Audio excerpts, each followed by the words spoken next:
Okay, so I think we can start. Dear all, again, welcome. My name is Mariangela Pellegrini, and I'm really honored to welcome all of you on behalf of the European Reference Network on Rare Hematological Disease, the ERN-EuroBloodNet, and the European Haemophilia Consortium, the EHC. Indeed, because this comprehensive program on von Willebrand disease, named Topic on Focus, von Willebrand disease for patients, organization, and healthcare professional, has been a conjoint project between the ERN and the EHC. And we had the opportunity to build this program with this patient consortium, and that is represented in the ERN by the ePAG, the European patient representative Baiba Ziemele. And also this program has counted with a partnership with EURORDIS-Rare Diseases Europe, and also it has been supported by member of the scientific committee, Professor Sophie Susen from France, Professor Jeroen Eikenboom from the Netherlands, and Professor Flora Peyvandi from Italy. And now I'm really happy to pass the floor to my colleague Daria Camilli for introducing to you indeed how much this program is patient-centered. Thank you. Thank you so much, Mariangela, and welcome everyone. My name is Daria Camilli. I'm Education and Communication Manager at the European Haemophilia Consortium. And as a nice tradition, I usually start each webinar introducing the EHC. So European Haemophilia Consortium is an international non-profit organization representing 48 national patients organizations for people with rare bleeding disorders from 27 member states of the European Union and most member states of the Council of Europe. We represent approximately 90,000 people diagnosed with a rare bleeding conditions such as hemophilia, von Willebrand disease, and other extremely rare bleeding disorders across Europe. Among these, von Willebrand disease is the most common bleeding disorder, affecting up to 1% of the general population. However, it is often neglected and overshadowed by hemophilia. And this program aims to distinguish von Willebrand disease from hemophilia and focuses on the particularities of this specific bleeding disorder. In the framework of this program, we discuss very topical areas related to von Willebrand disease among patients and healthcare professionals. And we also give visibility to the challenges of those living with this rare condition, including quality of life, access to treatment and care, medical services available in Europe, diagnosis and treatment options, and of course, overall patient journey through life. And this is our third webinar in this program. We already had a webinar focusing on why von Willebrand disease is not hemophilia. The second one focused on genetics of von Willebrand disease. And today we're going to discuss that type of von Willebrand disease doesn't define disease and type versus symptoms. I pass the floor back to Mariangela. Thank you very much. So before entering in this topic introduced by Daria, I would like to share with you some home rules. So as you can see, this session is recorded because each video of the webinar will be available on our e-learning platform, YouTube, websites, and also the presentation downloadable. So if you don't feel comfortable, please switch off your camera, change your name in the platform, or just notifying it to me or Daria, we will take care of it. And also be kindly informed that each webinar is accredited with 1 credit of the European Body of Association of Hematology, the European Body of Accreditation in Hematology. And you can request it just by participating to the webinar and by answering a survey that you will receive at the end of the webinar. Is just 3 simple questions, but it's a way for us to tracking your presence. It's a question of satisfaction of the webinar. And then you will receive by the email the instruction about how technically request the credits. Said so, your microphone is muted and will be muted along all the presentation. But at the end of the lecture, there will be a Q&A session where you can share your thoughts, feedback, comment, and of course, raise questions. And you can both write your question in the chat. We will take care of addressing them, or raising your hand, and we will allow you to unmute yourself and take the floor if you prefer to express yourself orally. And so finally, we arrive at today's session that is as usually moderated by a duo or a trio of an expert physician and a patient representative who host the session together. And so I'm really honored to present the first speaker, Professor Riitta Lassilla, who is Professor of Coagulation Medicine at the University of Helsinki, Faculty of Medicine. She founded the Coagulation Disorder Unity to the Helsinki University Center Hospital in 2000. And she's also co-founder and CSO of ePAG, a drug development company based in Helsinki. And then I pass the floor to Daria. Thank you, and it's with great pleasure that I present to you the patient representative for this webinar. It's Hanna Yarnall, living with type 2 on Willebrand disease. She's a passionate advocate affiliated with the Haemophilia Society UK, and she started as a youth ambassador in 2015, and now she proudly serves as a UK VWD ambassador. Hanna, the floor is yours. Thank you. I'll share my screen, so hopefully you'll be able to see my presentation. I'll need a thumbs up if you can see it, just so I know. I'll put it in presentation mode. Is that all good? Amazing. So thank you so much for having me today. I really appreciate being here. It sounds like a really great webinar and webinar series, so thank you. I just want to say as well, you've kind of spoiled my next slide of who I am, but it's fine. So today I'm just sort of looking through,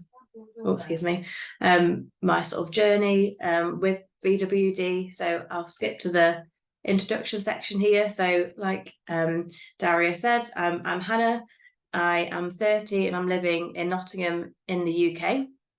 I've been a part of the Haemophilia Society in the UK since 2015 as a youth ambassador. I've since in 2023 joined the youth board with sort of 7 members, and our aim really is to represent young people in the bleeding disorder community. And I'm also a VWD ambassador and co-chair of the VWD working group in the UK, working with Sunny on sort of raising awareness of VWD. We're currently in the process of creating our roadmap, so hopefully great things to come in the next year or so. And also I've just put at the end, I'm lucky enough this year to be going to Madrid as part of the Susan Skinner Scholarship. So I look forward to hopefully seeing quite a few of you there. But today, so I'm briefly going to cover basically my VWD type, what that means to me as an individual in terms of symptoms and treatment, my family and their sort of relationship with VWD, my personal journey, and then at the end just sort of go into what I want from this session. I was diagnosed as a child, so I was around 18 months when I was diagnosed with VWD. The story goes is that I scratched my face as a young child and it just kept bleeding. So my parents sort of said, can we sort of look into this in more detail? Unfortunately, I was too wriggly. I don't know how this works, but too wriggly to be actually had a blood sample taken from. So they actually took a blood test from my dad. So he was tested to see whether it was VWD, and it was. So at 18 months I had my diagnosis, and it wasn't until I went to university about age sort of 17, 18, I was tested to see what my VWD type was. So I knew I was type 2, but it wasn't until about 10 years or so that I knew it was 2B. And in terms of what it means to me, so I think I'm very much a believer in everyone sort of shows, and that's why we're here today, really, everyone shows symptoms differently, not depending on what type they are or who they are as an individual. So for me, my main symptoms are bruising. I often have quite a few like heavy bruises, nosebleeds, and obviously heavy periods. And then sort of my personal treatment plan is I'm on the combined pill, so that sort of manages those heavy periods and reduces some of sort of the other symptoms. But if I did have sort of any major issues or major nosebleeds, I would turn to sort of tranexamic acid to take that for a treatment plan. So yes, I'll move on to the next slide. So I kind of touched upon it before that my dad was tested to see whether he had VWD. So it wasn't really until I was born that he had a name for his condition. He had been to hospital and he's had that relationship with the hospital, but they'd never actually assigned VWD to his condition. So it was sort of great for him to have that sort of label and identity, to be able to know what it was that he's growing up with. So he probably was about, I want to say 30 odds of my age now before he knew what his condition was. But when he was sort of growing up, the way that he sort of presented it was he had quite a few heavy nosebleeds. There's stories of him sort of staying up late all night with my granddad, just sitting there trying to manage the nosebleeds. He actually was quite limited in terms of school, when he could sort of go in and play sport, or when he was sort of advised to not play sport. But by having that sort of diagnosis at the age of 30ish, it meant that when he was older and had to have surgery, there was a lot more education around treatment plans for him, so he was able to have the correct treatment plans. And the reason I put this slide in is to sort of show the contrast between sort of myself, my dad, and my nan. So my nan was also tested when I was diagnosed, and she also found to have VWD. But again, her sort of symptoms presented quite differently to my dad's. So hers was more sort of heavy bruising, so unexplained bruising of we all know how it is, just you don't realise how you've done it and they're suddenly really colourful. Obviously sort of like the difficulty during childbirth. And when she herself had surgery, there was obviously complications with that because she didn't have the access to the treatment that she needed. So yeah, that slide's just to sort of show how it really presents differently between all of us. But I'll move on to my journey. So I think it's great that we're sort of focusing on the journey of, you know, VWD diagnosis and treatment, but I've sort of gone down like my own personal journey. So I think I was quite lucky to have that diagnosis quite young, because it meant I had that access to sort of education and different types of treatment out there.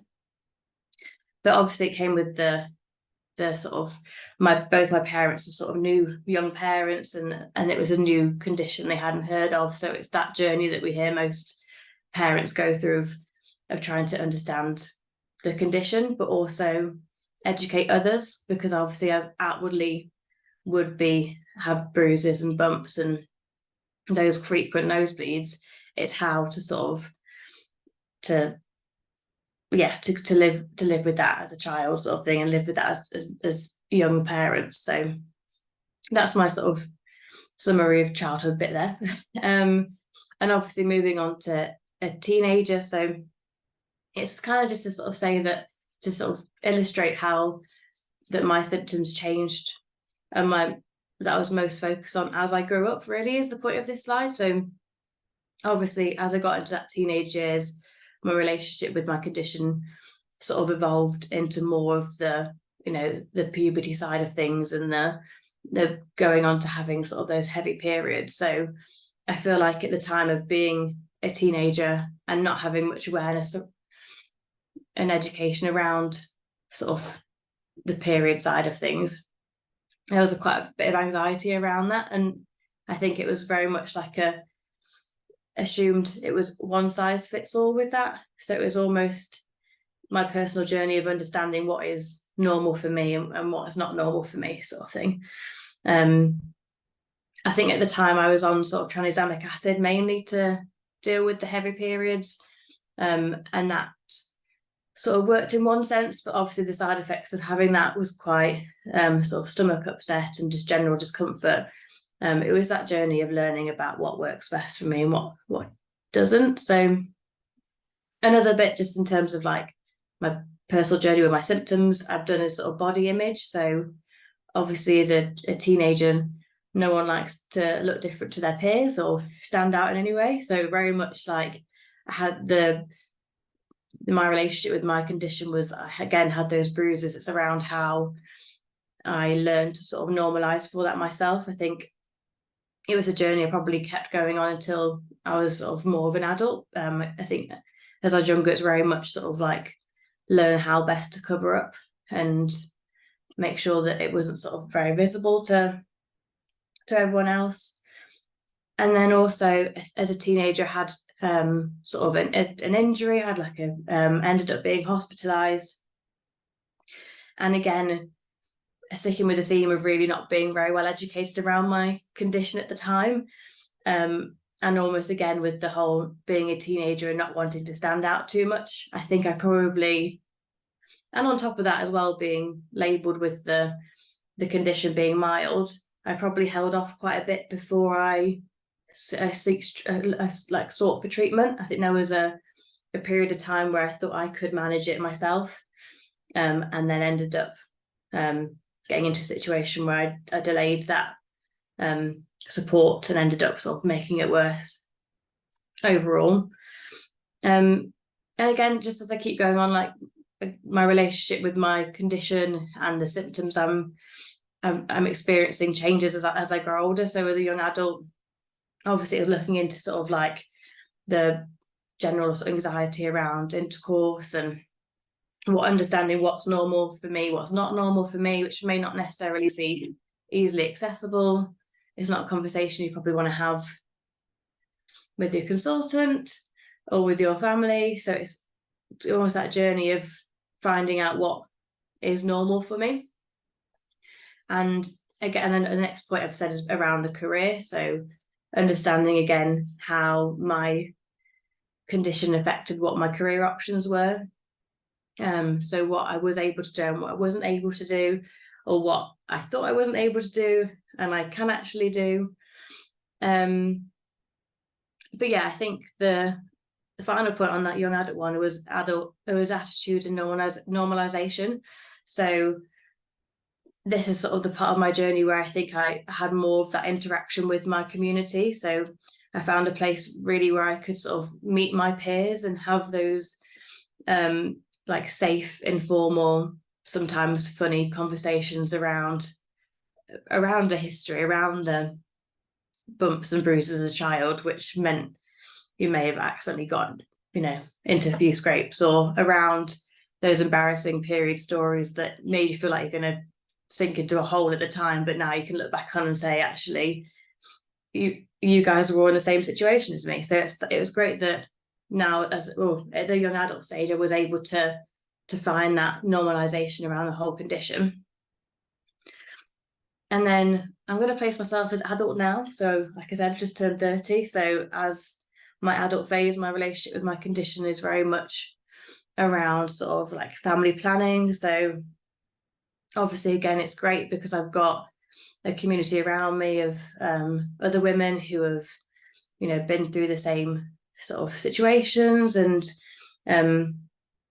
it's really good having that sort of like people to talk to ask for advice and opinions that aren't necessarily the consultants or the nurses. I think that it's a bit of the downside of it, though, unfortunately, I think is more like I probably am not that interactive with my current consultant, because it almost feels a bit like they're waiting for me to get to this stage, and I don't think I don't know how to put it. It's more, I don't really feel like I'm that involved with them until I have kids, if that makes sense. It seems a bit like my relationship isn't really strong with my consultant because I'm living quite well with my condition and I don't need to have those frequent check-ins until I think about having kids. So that's the attitude of, you know, around how much I do get involved and don't get involved. And it kind of leads into self-advocacy a little bit, I think, in terms of being able to sort of not downplay it as much as I used to in the past. I think there was probably a bit of a blurred line between normalization and not an education, but more of like again, downplaying the condition, especially as I've got the type which is labelled mild. I think I would sometimes think that I am a mild patient, so I don't deserve that time as much as a moderate or a severe. So therefore it's sort of, I don't want to take resources from other people because of things that may not be as severe as other patients.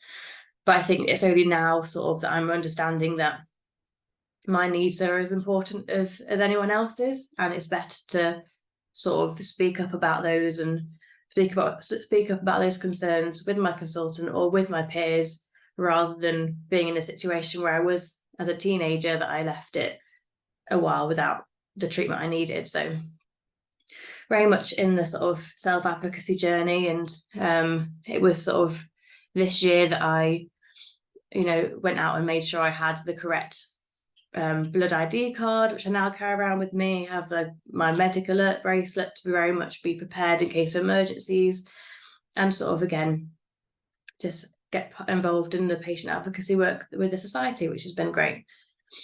And then the next bit I've done is beyond that. So through sort of going to these events, I've learned a lot in terms of like the benefits of general health and fitness. I think again with the being a childhood and teenagehood with the body image issues and with the obvious bruising and nosebleeds, I probably distanced myself quite a bit from sport, and to be extra cautious to not get hurt and not get, you know, those visual bruises that obviously people then point out and stop and stare, etc., etc. So I've sort of started now on my journey with fitness to find that sport which I enjoy, which works well for me, which obviously in the long run will benefit myself both physically and mentally. And then that's it in terms of my journey. I think a lot of that was just very focused on about me. I think I've done a slide just to cover what I would love to learn from the rest of the webinar, just sort of questions that I know obviously I'm living with the condition, and I do have sort of meetings with others with a similar condition, but I still feel like there's areas that I don't fully understand. And those are sort of like, what are the differences between different types? Like there is moderate, mild, severe, but what makes them those? There's also the different types. So what is the difference between what I've got 2B and 2N? And does the type affect severity? So will 2As always be mild, or can it vary? And also, what does it mean to the individual? So obviously I spoke about my dad and my nan. So does it actually differ between males and females? Or I always thought that my nan had more severe bruises than I've ever got. So is there a thing around age where the older you get, the more it changes? And sort of like lifestyle choices. So again, going back to the sport bit, if you did have someone that's less active, would that affect their condition? And then finally, like, are there stereotypes linked to different types? So for example, are men more prone to nosebleeds, or severe patients more prone to joint bleeds? Or I think a lot of stereotypes are out there, so I just want to see which ones are right and which ones are wrong. And yeah, sorry, I just talked non-stop at you. Hopefully that all makes sense. So thank you for listening.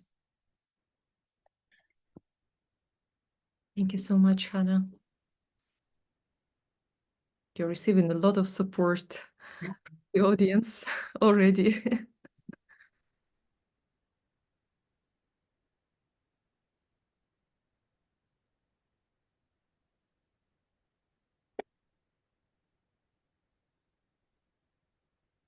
Thank you.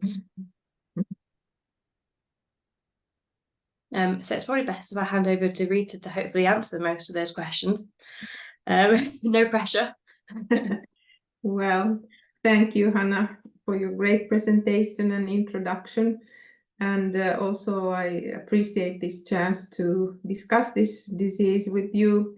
Anyhow, I'm from Finland, and the disease is from Finland originally because it was described by Erik von Willebrand in an island of Åland, was a family that has been told about to you earlier also, but now we will focus in the question of the type and some individual differences of the disease. So really honored to be here today. Let me see now. Do you see my screen all right? Yeah, okay. So how does the type really associate with the symptoms? And can we easily say that this is mild, or this is less mild, or this is severe? Yeah, these are challenging questions sometimes, and I try to explain some of the background here. So I have some conflicts to declare. I've been working with some of the companies that are involved in the treatment and development of the treatment for von Willebrand disease, but mainly my research activities have been sort of peer-reviewed applications from various foundations and so on. I'm active now in our society, which is the International Society of Thrombosis and Hemostasis, and also EHC, which is affiliated with EHC. I'm an associate editor of Thrombosis and Hemostasis Journal, and also been involved in Hemophilia Journal for a long time. So I have a great opportunity to follow what's going on in the field, and it's really highly interesting to be able to combine some clinical aspects with some basic aspects, and that there's a lot of need for this kind of bridging between these two entities. I also am a chairperson for the Finnish Foundation of Blood Diseases, which donates money for research in this area.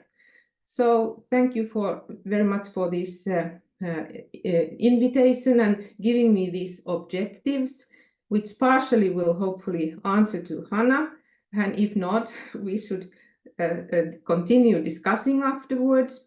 So we have different types, and we will describe them, and usually from the, let's say, MD point of view, the medical doctor's point of view, we focus quite a lot to the laboratory. But the most important thing, of course, is the clinical picture, is the patient and what the patient is experiencing. And I particularly enjoyed, Hannah, your talk when you were mentioning that education is something that you were lacking throughout your younger years, at least, and it took a while to get that education. And I think that is one of the key of this disease. So why are there individual differences? We should understand a bit more than just the von Willebrand factor. We should understand the role of platelets, the role of other issues, risk factors for bleeds. And also now that people age and these diseases are taken care of with various quite potent medications, we have to consider the other side of the coin, and that is a risk of thrombosis. It is of course rarer, but it is there, and we have to appreciate that. And we've seen some cases where over-treating patient has led to problems. However, the symptoms are the ones that you need to understand and need to get the right view. So you sort of have to yourself ask the right questions, but that's not enough. It's doctor's duty to open up all the questions that may influence the bleeding phenotype, the bleeding tendency. And this is very much done by using this tool BAT, which is the bleeding assessment tool. And when this discussion is ongoing, you could have an expert opinion, you could ask more questions and have a shared decision making on the decisions on the treatment modalities and how you should be followed up. So all these questions we try to go through together. So the types, well, these are the regular types that we tend to have: type 1, type 2 with these various subtypes, and type 3. And type 3, as you know, is the most severe ones. But we go now one by one. So in type 1, there's a production failure, or there's not enough of this von Willebrand factor, and therefore its measurements in the laboratory provide us low values. Usually they are lower than 50, they are around 30 or even lower, and then these numbers start to be significant. We have to recognize that. But rarely in type 1, the values are even lower than 30. They go down to even 15 or 10. And what is common for type 1 is that also the antigen, but the function, they correlate. They are at the equal level. So activity of von Willebrand factor, which can be measured nowadays with many methods, but mostly nowadays we are using the platelet-derived molecule, which binds von Willebrand factor to trace whether there is enough von Willebrand factor available and its activity is there. So you measure both antigen and activity. Factor 8 may be normal, or it may be somewhat lowered, and sometimes under these conditions, let's say that the bleeding tendency is relatively difficult or severe, we would like to assess the factor 8 level with two methods. And sometimes we see that there's a discrepancy between these two methods, so we need to dig a little bit deeper here. It may reflect a screening test, which is called APTT test, but and that differentiates hemophilia, because in hemophilia that APTT is always prolonged, but it may be prolonged to various extent. So it usually associates then with the factor 8 level, but rather type 1 is considered as a mild defect. And there we can say that I'm always sort of nervous if somebody says this is a mild disease, because the disease is not mild when you are affected by injury or surgery. You have to recognize that this is still significant and meaningful. And therefore, this mild, moderate, severe may lead thinking towards a wrong direction. However, type 1 usually is manageable in that sense. And during aging, these levels will increase. Usually there are exceptions, of course, but this is the way how type 1 is behaving. So upon aging, the values will somewhat increase, and many other coagulation factors are also supporting and increasing during age. And vascular wall, which is affected also by aging, will support hemostasis a bit more than earlier days. Type 2, which Hanna, you had, the type 2N, there are different subtypes and they are quite demanding to diagnose, and you may need even genetic analysis here to differentiate with these. But in type B, you have usually low platelet count. We didn't speak about it, or you didn't, Hanna, mention that. We can discuss that later. But the thing is that the quality of von Willebrand factor is impaired. Its interaction with platelets is impaired. And this leads to the problems. And therefore, antigen may be normal, but the activity is clearly lowered.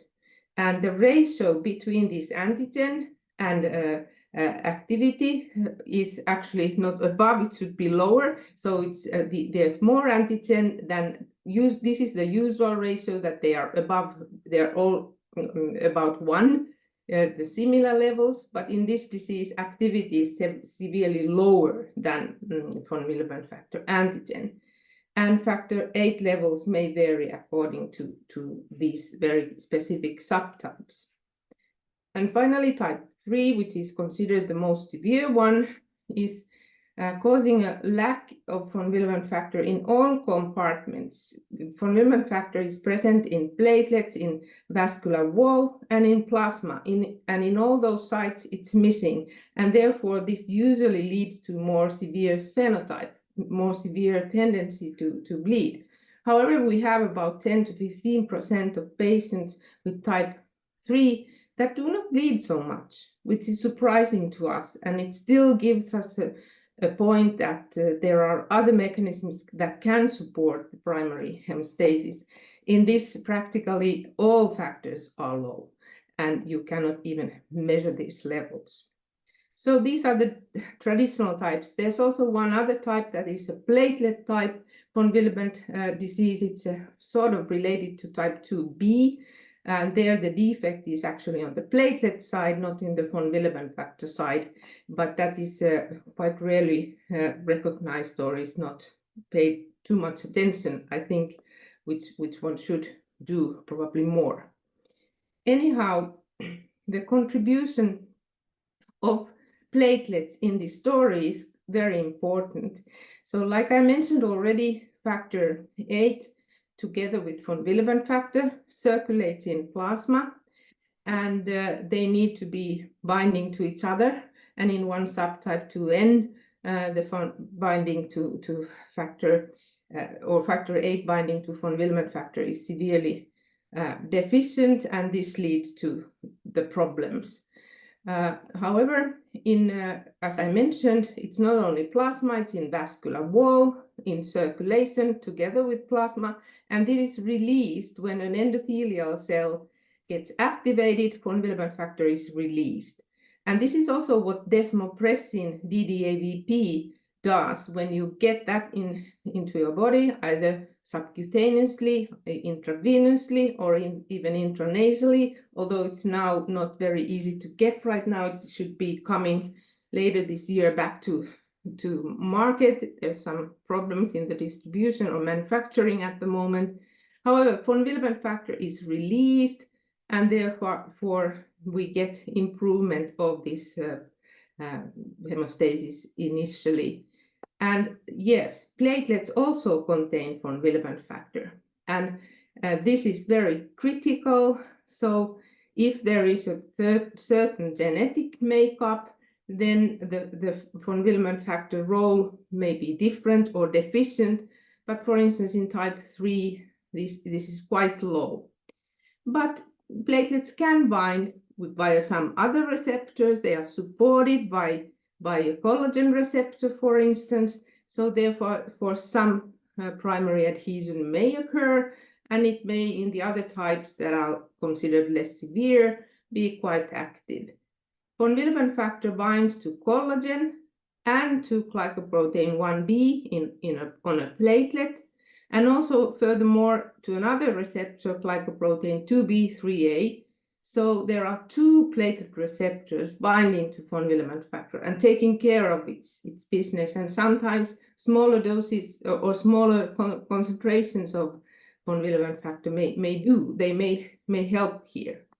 One very important player here is also red blood cell that is causing hemodynamic forces. It's liberating platelet activators, and so anemia should be avoided in von Willebrand disease, whatever type we are discussing of.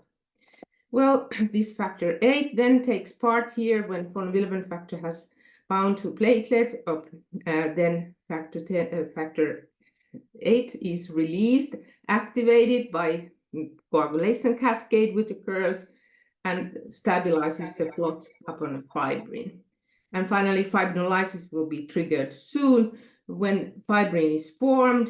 And what can happen in von Willebrand disease is that there's too little thrombin formation and quite fast fibrinolysis, and tranexamic acid, which you, Hanna, used a lot, help to stabilize or keep the clot longer in its place. So I hope it helped you at least to some extent, but we can discuss that later. But this is the last mechanism, and many of these mechanisms interact between themselves, and therefore this is such a complex disease. So the stages from platelet vessel, from blood vessel walls to platelet adhesion and aggregation, formation of the clot, so the fibrin, which you can see here, this is fibrin. They are very thick bundles if the system works well. If not, then this will be soon lysed. Fibrinolysis is the process of clearing up and also initiating wound healing in that sense that the cells will migrate via these fibrin networks to heal the place, so causing some leukocyte, the macrophages to come and fix the clot, and also these smooth muscle cells from the vessel wall. So von Willebrand factor is involved in all these steps, and in the vessel wall, in the blood, and under blood flow in smaller vessels, high blood flow, von Willebrand factor is really important. And therefore you see skin bleeds, therefore you see mucosal bleeds from your mouth or nose, or GI tract, or uterine bleeds, or even hematuria, because those places are vulnerable. It's a sticky glue, binds to collagen, binds to platelets via 2 receptors, carries factor VIII to the site to initiate thrombin formation and fibrin formation. And in von Willebrand factor, these all may be too little to stabilize the clot, and it stays weak. And therefore you need some support from, for instance, tranexamic acid. So there are differences and changes and individual issues, and you mentioned already aging. There may be, during younger years, the levels in the first year of life, they are actually higher than normal. Therefore, it may take some time to recognize this. It's still mother's von Willebrand factor that can carry on. But usually then by the end of the first year, and when children start to walk and so on, you start to see the bruising problems and so on. Well, females are affected more, and this is mostly due to the fact of menstruation and pregnancy-related issues. But this can vary. But usually, at least in our patient cohort in Helsinki, there are quite many type 2 males that are not that much bleeding, but when these issues are solved, then we can consider that they are pretty similar. Family history plays a role. You told about your father being your kind of index case. The blood group O is something that is affecting. So about 80% of heavy menstrual bleeding, for instance, are related to blood group O. Even though your von Willebrand factor would be quite normal, its levels are lowered about 30%. They may be within normal ranges, but this blood group O shortens the half-life and is often associated with primary hemostasis problems. And like I mentioned already, the role of red cells and therefore iron deficiency anemia is important to take into account to support von Willebrand factor.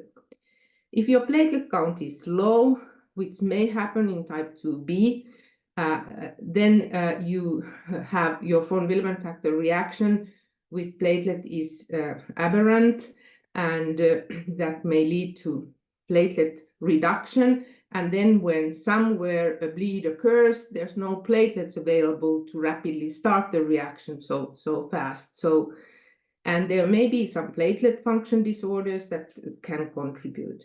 And other coagulation factors, of course, there may be too little of them. There are many factors, like you know. So if, for instance, there's a repeated bleeding, factor 13 may be lowered. We tend to check that, especially in gastric bleeds, and support also that pathway if necessary. So some people have too much of clotting factors. They have too active clotting factors. It's called thrombophilia. And usually upon aging and upon thinking of treatment or even having a thrombosis like a myocardial infarction in an elderly von Willebrand disease patient, we have to consider these thrombogenic issues to take care of them. At least many of them are acquired, but they may also be genetic. We should avoid hypertension. We should always control and keep the levels low, because hypertension will degrade the small vessels, cause pressure, and obviously you can understand that that makes things worse. You should avoid some drugs. We know that some drugs that are affecting platelets may not be suitable. And of course, there are some nutrients even you can purchase or you can use. If you use them at a high dose, you may get all of a sudden weird problems in your hemostasis. So we would recommend to avoid these kinds of drugs. If you need a painkiller, then COX-2 inhibitors is a good way to go, because it would guide the hemostatic properties towards hemostasis rather than inhibition like ibuprofen.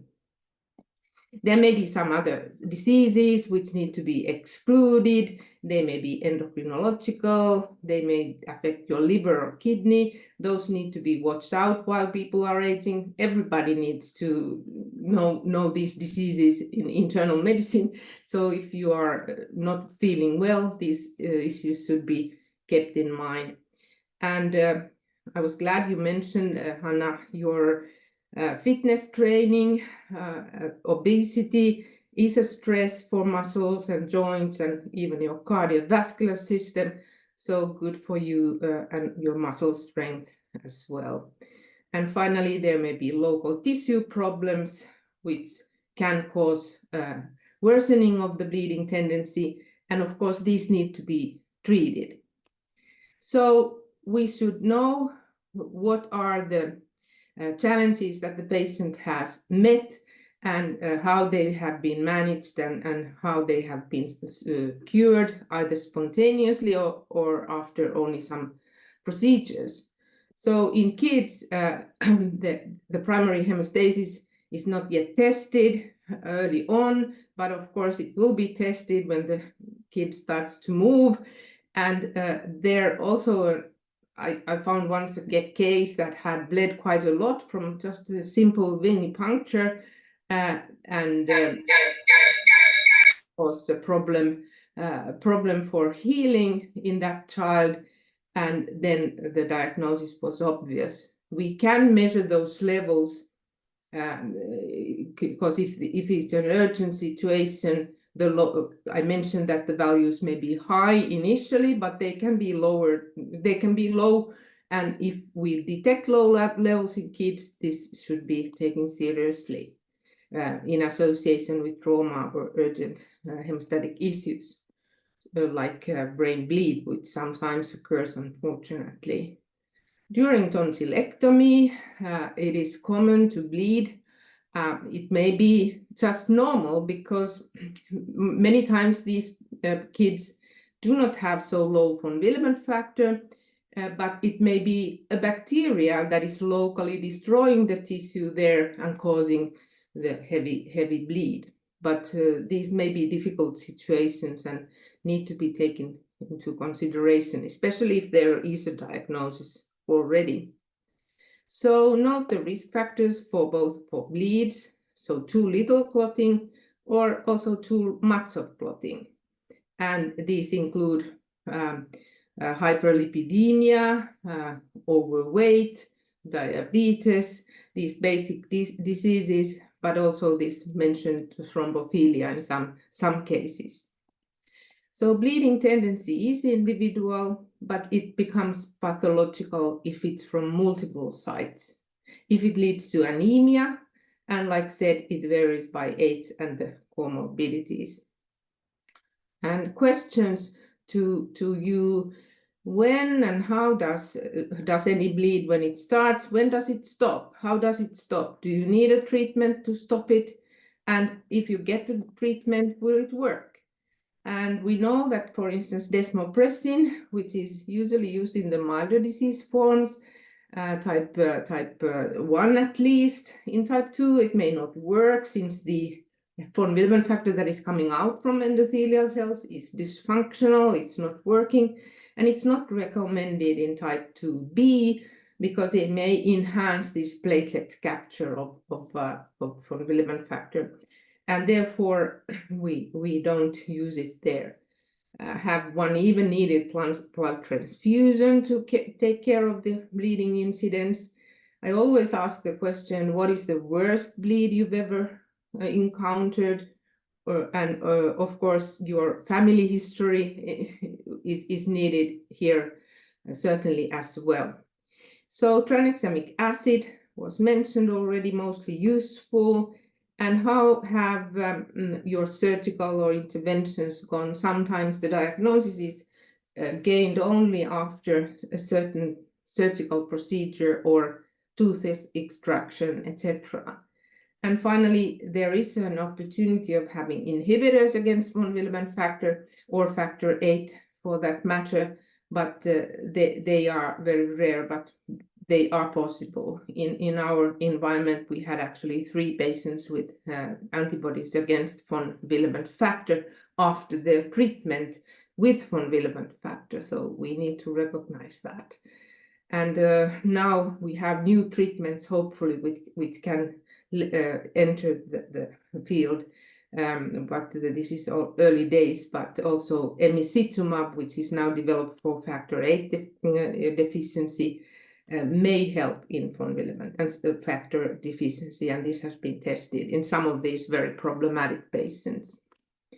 So the clinical presentation may vary. Usually what is typical is muscle hematomas and joint bleeds. They are very frequent in type 3, not so much in milder forms. So this is good to know. But the other bleeds, they can occur wherever. And as you see, they are not so much affected by the types. Usually type 3 always being the most problematic, but not always, like postoperative bleeding. Well, here you see probably these patients to get some substitution therapy or replacement therapy, and therefore they do well. Here you see that these places are the primary hemostasis places, so skin, nose, minor wounds, mouth, tooth extraction. From tooth extraction, I have to say that sometimes a dentist says, well, I'm going to take this tooth away. And then later we hear, oh, it was teeth, it was not a tooth. So we definitely need to understand what the dental care will be doing, because you can, of course, beforehand treat with tranexamic acid. You can do local gurgling or local incubation with tranexamic acid. And some our patients tell that they can, how do you say, they can, yeah, now I don't know the word, but they take the tap in their mouth and they bite it to smaller pieces and then gurgle with water for some time and then spit the stuff out. What will happen is that this tranexamic acid will enter the bleeding sites, and that will be good to prevent and to cure these kinds of tooth extraction issues. And in GI bleeds also that is mostly used. And here you see menorrhagia, that is very, very common. So it is a special issue for females. Postpartum hemorrhage, also quite similar with all types, unless you take a recognition on those.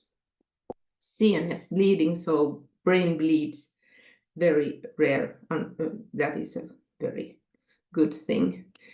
Here you see, but here again I would emphasize hypertension is a major risk factor for this issue.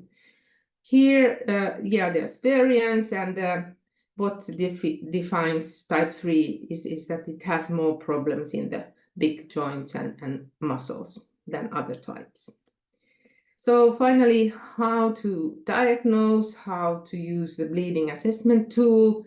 Well, there are many questionnaires, but in ISTH, for instance, there's a questionnaire that has sort of 12 bleeding sites, and this BAT will combine the historical knowledge and the current issues. Sometimes it can be difficult upon aging, for instance. The historical are more striking than maybe the current ones. There are separate BATs for children and adults, of course, based on their lifestyles, and each item are ranked based on their severity, duration, and need or response to treatment.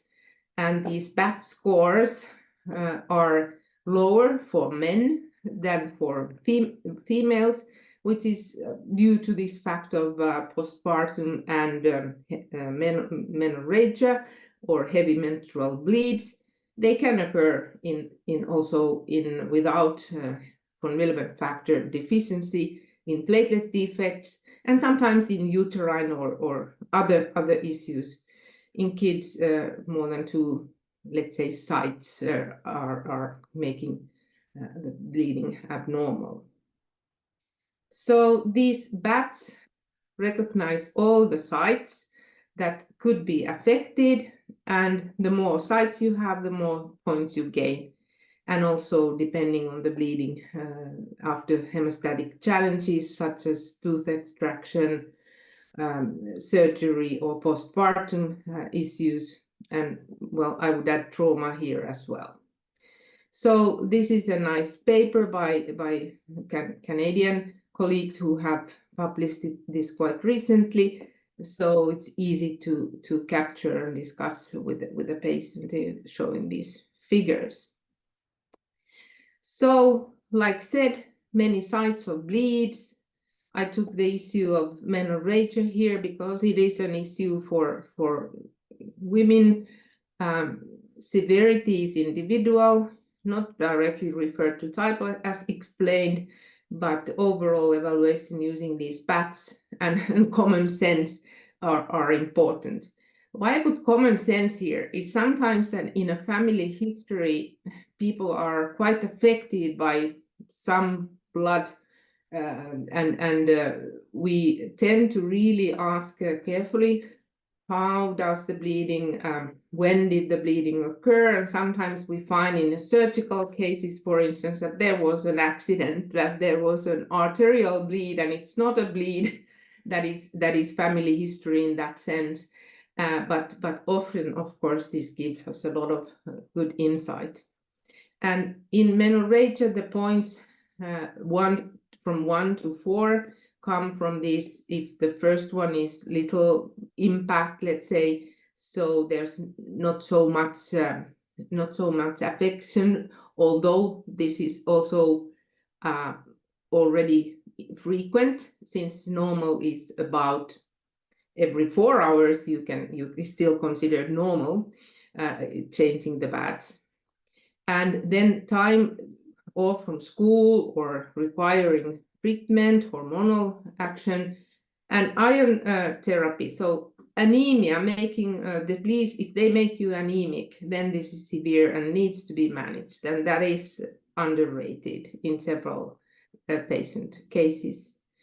Whether you need more efficacious treatment, such as an intrauterine device and continuous iron, IV iron can be also given, and it is many times useful if this has been a long-standing problem, not just a oral treatment. And finally, if you really need care at hospital, emergency unit, transfusions, replacement therapy, desmopressin, or surgical intervention, which I would say that you need first to give this support and then enter to the surgical procedure, and otherwise you will end up hemostatic problems. And this is my, I hope, final slide, more or less. This study was quite striking to me. It was a self-reported questionnaire to patients who were known to have low von Willebrand factor. There were quite a crowd, and almost 50% of them had iron deficiency anemia. And it is not enough to diagnose it. It's also important to check that it is corrected and your red cells are start to support your von Willebrand factor. 30% plus had interventions done. 40% did not receive medical attention to their heavy menstrual bleeds, and 80% of these guys had blood group O. So these hemostatic problems were quite significant and led to even surgical procedures in quite a few patients. So overall, and postpartum hemorrhage, which is after delivery, was also common, very common in this group. Well, this just helps us to understand if we listen and if we pay attention, and then use education. So overall, I think after looking at this data that is available, it is important that patients with hemostatic problems need a careful medical attention. They need to meet an expert, because not a GP or gynecologist can solve all these problems. Not even a GI doctor or gastroenterologic doctor cannot solve the problem unless some blood testing and consultation is performed. We have a EURORDIS system in Europe, so meaning that there is a locator. If you move to another country or you are traveling, you always can get help from expert centers. You need to understand the family history. This is also quite important, since heavy menstrual bleeds are not discussed so much with the family within a family, so it may come as a surprise that that was already an issue early on in your grandparent, mother, for instance. Difficult to seize or repeated bleeds are obviously the most important ones. To get prophylaxis, you can get treatment and to try to prevent this. And finally, if the bleeds are from several locations, this is also all significant. Do the blood scoring, do the blood testing, think more comprehensively. There may be some platelet defects also. Give the patient a card when there is a clear diagnosis, even subtyping in some of the patients, and make sure that you have a follow-up on regular basis. Although the bleeding tendency may not be that difficult, but it's important to watch out for these other comorbidities and other issues. And finally, whenever you have an acute problem, please immediately contact the center. But of course, in any problems, contact the center. So that's the final slide. So you can see all these wonderful networks and interactions ongoing in Europe at many levels. So education is there. We just have to take it to closer to our patients. Thank you so much.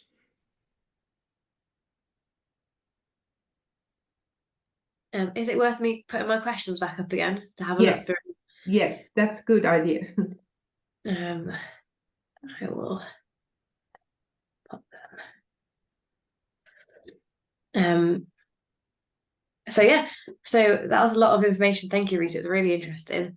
I think you've answered pretty much all my questions. So I didn't actually realize there was a type 2M. As you can see, I've put type 1, 2A, 2B, 2N3. I hadn't put a 2M, so I hadn't quite realised.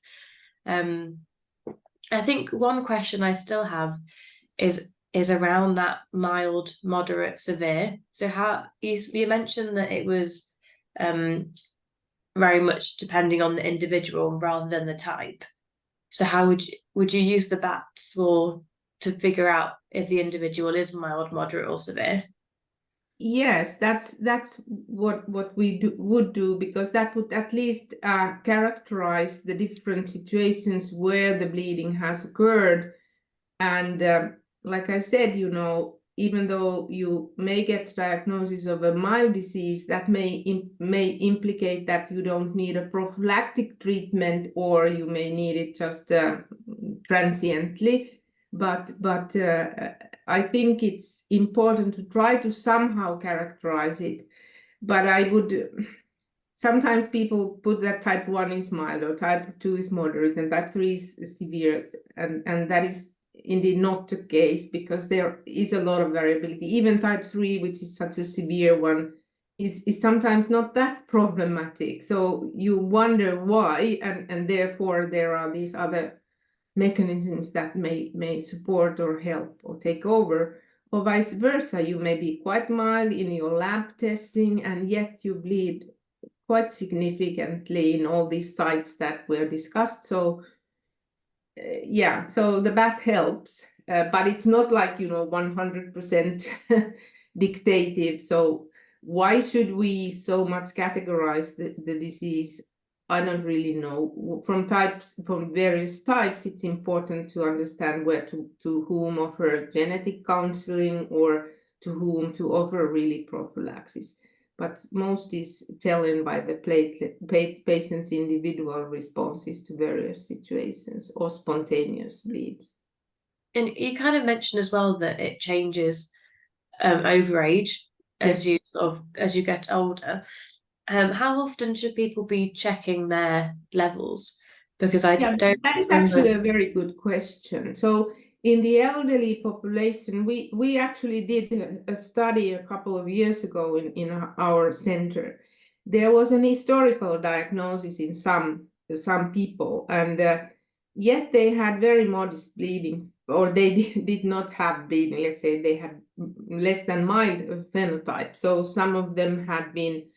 There was a younger guy who has been playing football all the time without any bruising, not a single nosebleed, anything, even taking an aspirin and not having any bleed. So you start to question whether the diagnosis is really right. So sometimes in let's say about 20% in the very mild forms, this may improve somehow during aging, but also maybe there is a misdiagnosis at some point.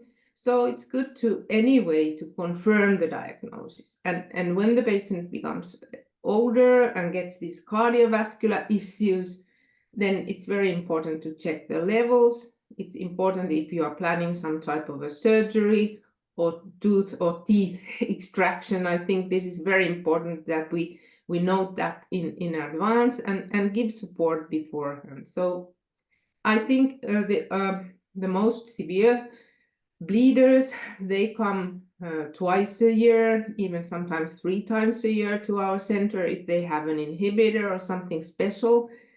And the others come maybe once a year or every 3 years or so if they do not have any problems. But they always have an online opportunity. They can call us, and they should be able to reach our nurses, of course, and of course a doctor whenever that is needed. So I think regular follow-up is important. I was going to say, I think I have the support of my sort of hospital incentive if I would need it. I know they're very welcoming in terms of like having that phone call or having that booking in a meeting. But right. I don't think I haven't had my blood test done since before COVID. So I probably haven't had my levels checked for around 5 years. Obviously, yeah, I'll see when I'm due a next one, but it's you saying that it's 3 years for your mild pain. Well, now that you were mentioning about family planning and all that, maybe it's good to have a knowledge a little bit more frequently. It depends on your situations. And of course, this iron deficiency issue is important to exclude that so that you don't develop it. And prior to your pregnancy, you should have a good iron status. Thank you very much to both of you. So we are receiving sorry, many questions in the chat. So we can scroll them and going through them. So the first one was from Baiba. She's asking for information. So she's referring to bleeding assessment tool, and she say many small normal bleeds adapt and make phenotype moderate severe. There is no need to have only few devastating bleeds. Sorry, the chat is moving. That are treated in hospital settings to be considered moderate severe bleeder, right?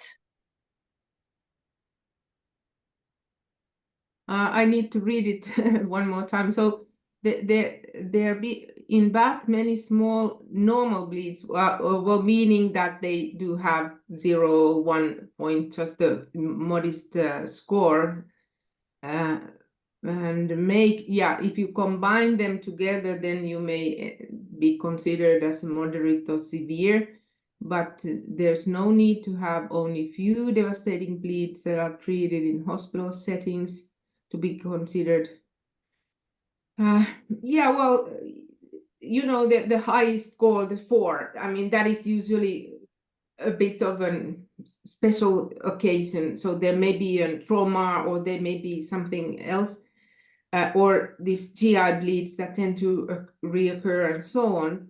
But no, you just calculate the points together. So if you have one bleed, 1 point or 2 points from these items, 12 different items, you already are considered to be moderate or even severe. If the points go over 5, you are a woman, and over 3 if you are a man, over 2 if you are a child. If I understand the question, I'm not really sure. Thank you so much. I will read the next one. So thanks to both speakers, it's been very interesting. And I have a couple of questions to both of you. I will start with Hannah. Thank you very much for sharing your experience with us. I know it is difficult. I understand that having several members of your family having VWD has made it easier to live with the disease for you. But what is it to explain having VWD to your partner and friends? I think it was great having my dad and my grandma both having the condition, so I sort of grew up around it. I've had open conversations with my dad and the consultant and stuff, so we had conversations, but obviously me and my grandma didn't really speak about it, and Riitta kind of touched upon it earlier in terms of that family history, not really talking about heavy periods. So even though it was good having them there as a support, I think we could have utilised them more if we had that more sort of honest and open and awkward conversations. In terms of like family and friends, I don't know, to be honest. I think it's a hard one to answer, because I don't think I've gone in openly straight away. I think I've almost waited until it was visual and had to sort of explain, to sort of say, so at the moment I've got quite bruised hands, so it's very visual that's on my hands. So sort of go and say this, if someone asks, then have that open dialogue and just say, oh, it's not anything bad, this is the condition, and sort of see how much they want to learn about it. I think that's probably, I've very much waited. I've never sort of gone straight in and explained, if that makes sense. Thank you. And from the same person, a question to Professor Riitta. Thank you very much. You were very clear in your presentation. There are some other nice comments about the presentation. It just, for the sake of saving time, I'm not reading compliments, but there are a lot to both speakers. I don't know if I understood correctly. It says that the function of the thyroid affects the phenotype how? And in type 3, to control long-term menstrual bleeding, which do you think is better, the pill or factor von Willebrand? Okay, so if you have hypothyroidism, if the thyroid function is down, or if there's an disease that is immunologically affecting your thyroid, this needs to be corrected, and it can be treated with drugs. And if that is not done, then your bleeding phenotype will be worse. So and the vice versa, if it's high function, too much of the hormone, it may cause, less bleed. So this is something that we know. There are other endocrinological organs. So these usually come with some symptoms, but for instance, hypothyroidism is associated with the fatigue and failure to thrive and so on. And those may be quite common for anemia and this thyroid thing. So yeah, I think it's an important question to go through and once check that these values are okay.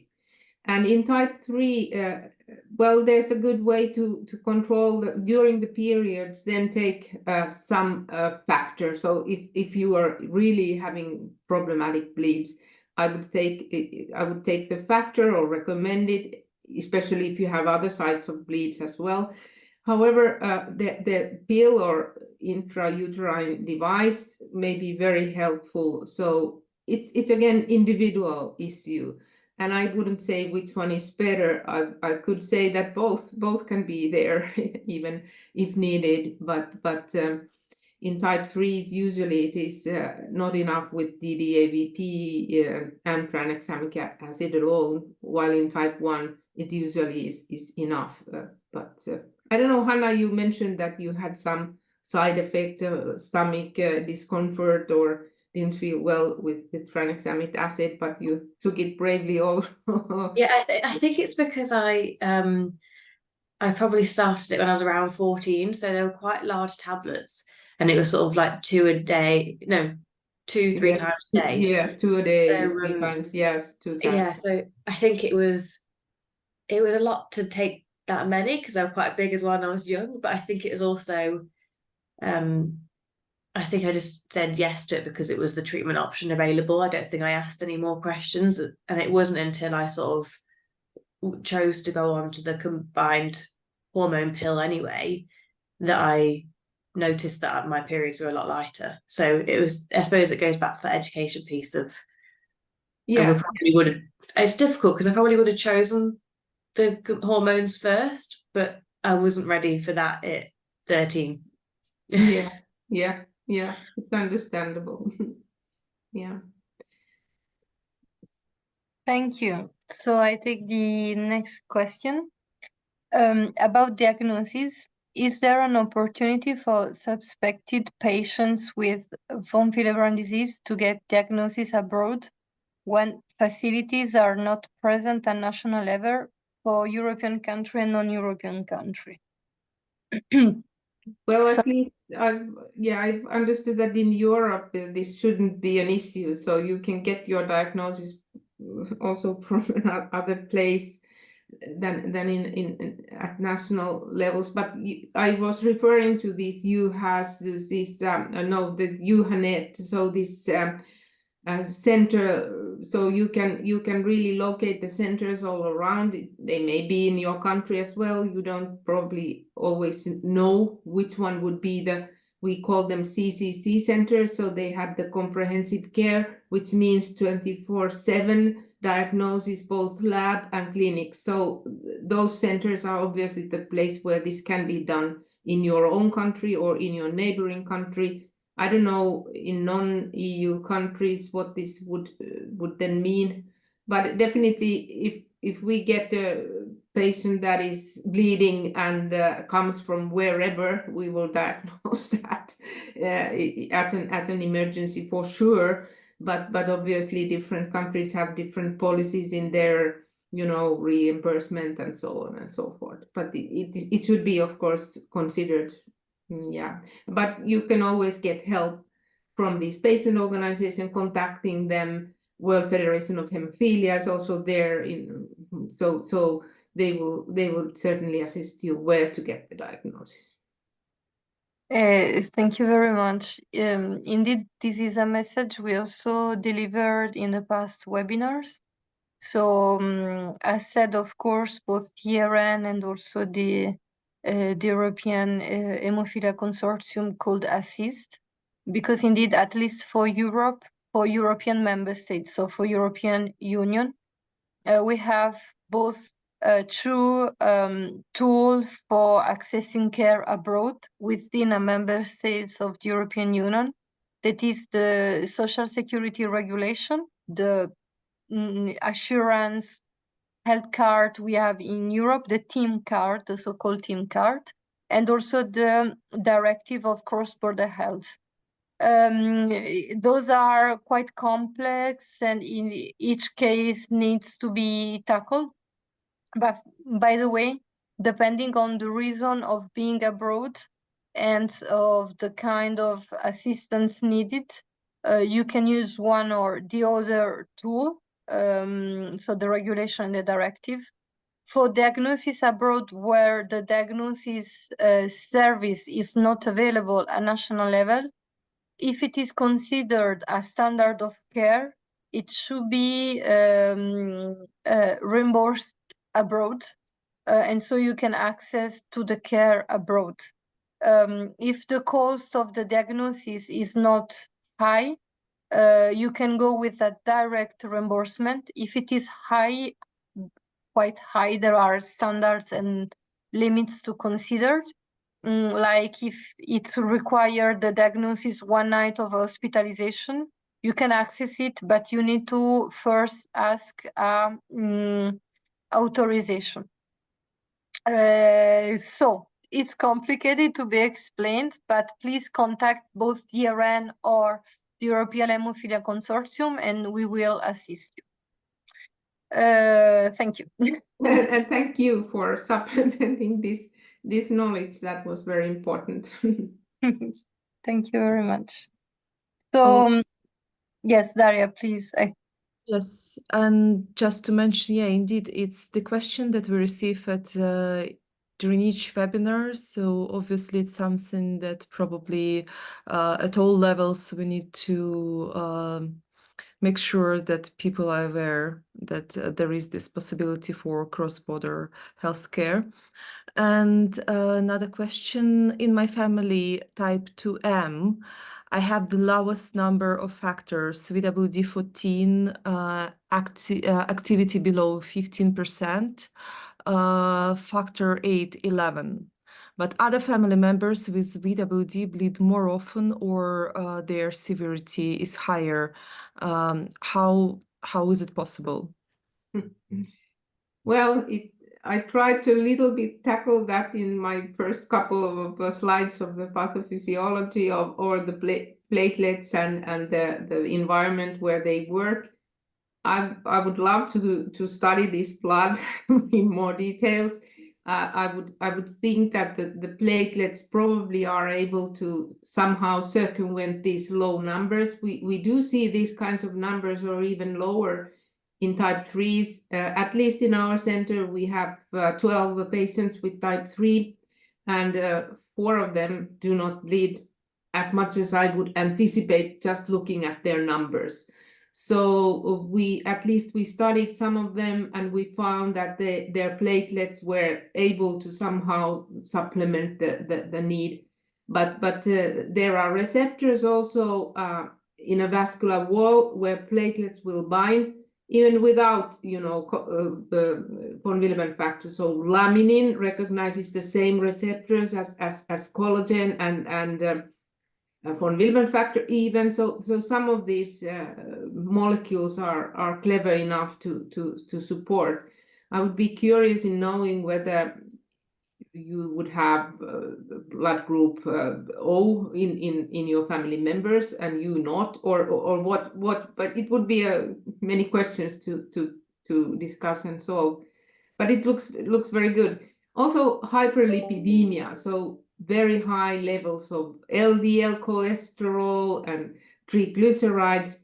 those can help platelets to act, and they will also be important in supporting fibrinolytic, fibrinolytic system, sort of that it's not too active. So it can be issues like that, but very difficult to answer, and interesting question. Thank you so much. Thank you. I'm afraid we do not have extra time for the last question, but I want to read this comment because it's so enthusiastic that it's great to read it. Baiba said, "Wow, thank you so much. Nobody has been able to explain this before." So this is a nice way for concluding this great session, the third one. I just want to quickly advertise the next one. The fourth will be on the 9th of May. Same timing, and will be about people with von Willebrand bleeds too. So what else to say? Thank you very much to all of you for being here. First of all, thank you to Riitta and Hannah for having shared their expertise, their experience, their thought, and all the expertise they have on the field. So thanks so much. And also I want to thank also the European Haemophilia Consortium for this great collaboration. Thank you very much. Thank you, Mariangela, and thank you, ERN-EuroBloodNet, on behalf of the EHC. Thank you to our amazing speakers. I think it's been an amazing webinar, and we hope to see everyone at our next webinar as well. Thank you so much. Have a nice evening. Bye-bye. Thank you, Hannah. Bye-bye.